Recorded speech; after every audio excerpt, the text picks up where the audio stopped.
Odprtja prenovljenega in dozidanega poslovilnega objekta s kuhinjo, sanitarijami in urejeno dovozno potjo so se udeležili številni vaščani Gorenjih Dol. Dolgo pričakovana naložba je skupaj stala 70 tisoč evrov. Tega je 50 tisoč občina, nekje 12 tisoč sami občani od Grobnih polj, seveda nekaj je bilo pa vključenega tudi sponzorskega dela, tako izvajalca, tesarstva, kot i vseh njegovih podizvajalcev. V škocjanski občini so tako s skupnimi močmi poskrbeli še za zadnji temeljite prenove potreben poslovilni objekt.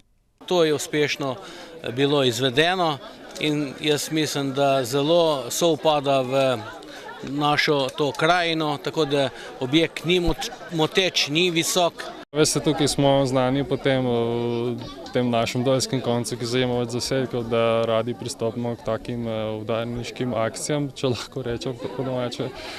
Se pravi, že kot je omenil župan, smo bili zelo aktivni pri gradnji gasilskega doma in se enostavno to preneslo tudi tukaj gor, tako da ljudi ni problem dobiti.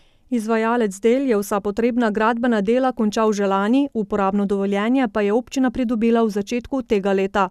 Prvotna projektna dokumentacija novomeškega podjetja, ki danes ne posluje več, se je sicer izkazala za neustrezno, zato je bila tudi po zaslugi vaškega odbora deležna kar nekaj sprememb.